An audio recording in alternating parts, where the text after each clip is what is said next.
Asdiqa, salam alaikum. Bonjour ou bonsoir les amis. J'espère que vous allez bien partout où vous vous trouvez. En tout cas, c'est ce que je vous souhaite et surtout pour le meilleur de toutes les situations, bien entendu. Merci de nous recevoir chez vous et parmi vous.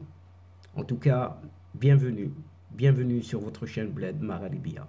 Et pour ma part, je suis ravi et heureux de vous retrouver à travers cette 333e vidéo qui vient vers vous pour vous proposer votre CQFD, c'est-à-dire ce qui fait discussion entre nous à chacune de nos entrevues. Et comme vous le savez désormais, votre CQFD de votre bled Maralibia se penche, se consacre, comme à son habitude et comme toujours, à cette actualité nord-africaine, maghrébine, pour venir vous la résumer très très brièvement en quelques petits mots, quelques petites phrases bien sélectionnées, bien triées et surtout corroborées avec toutes les informations de cette région.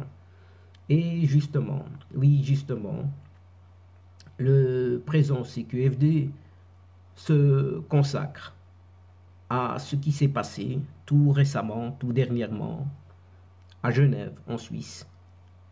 Eh bien, ce représentant de cette Algérie, oui, a encore fait des siennes et a présenté, pour ne pas dire représenté, tout l'aveu de faiblesse de son pays, en tout cas de ses dirigeants, en s'en prenant très méchamment au roi du Maroc, Mohamed VI, alors que dans son pays, dans cette Algérie, il est question de censure, d'autocensure, d'intimidation et autres répressions qui font rage, oui, qui font rage de tous azimuts auprès des citoyens, des quotidiens, des journalistes, et oui, en cette même Algérie.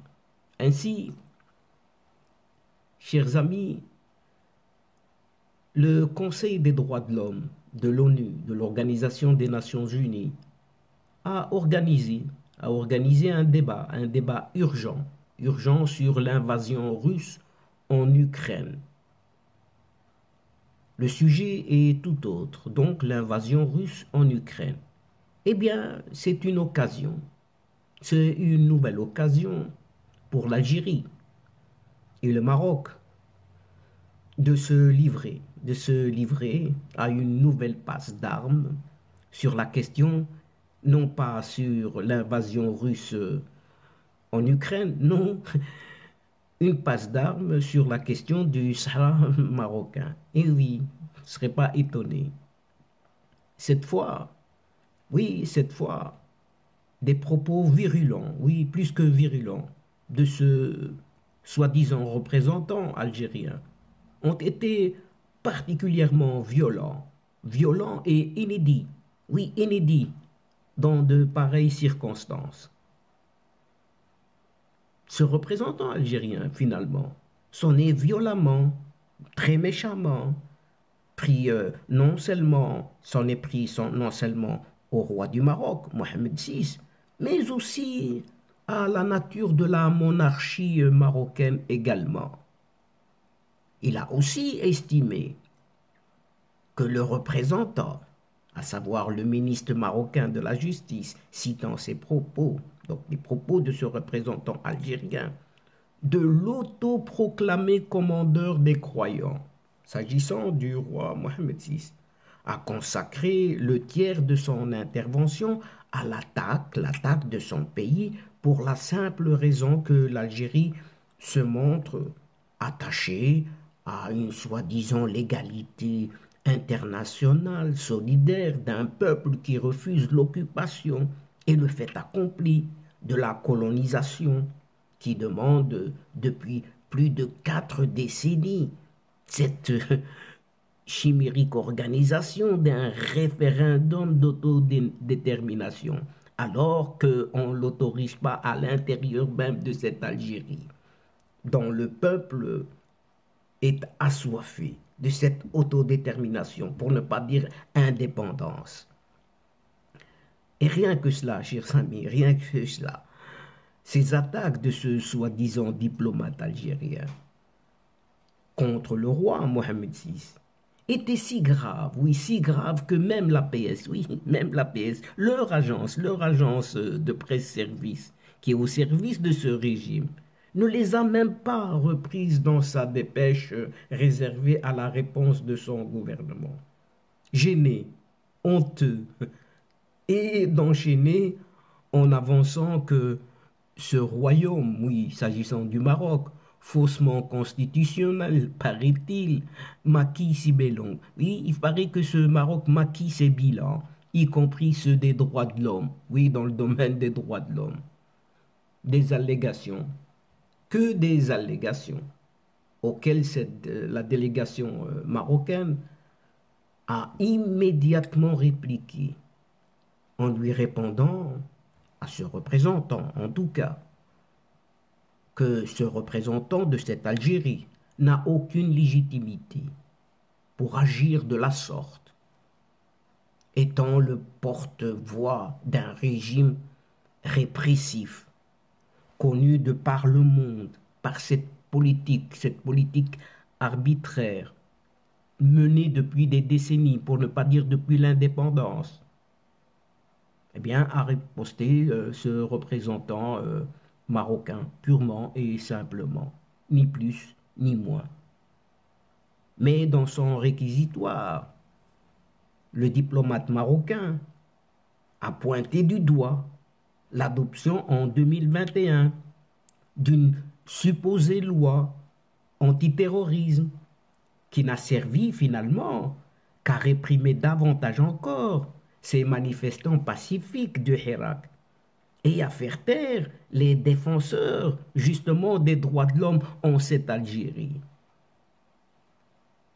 Eh bien, ce diplomate marocain s'est par ailleurs déclaré étonné de la réhabilitation sans aucune procédure de justice de hauts gradés, de ces hauts gradés, de ces vieux hauts gradés de l'armée algérienne, condamnés auparavant.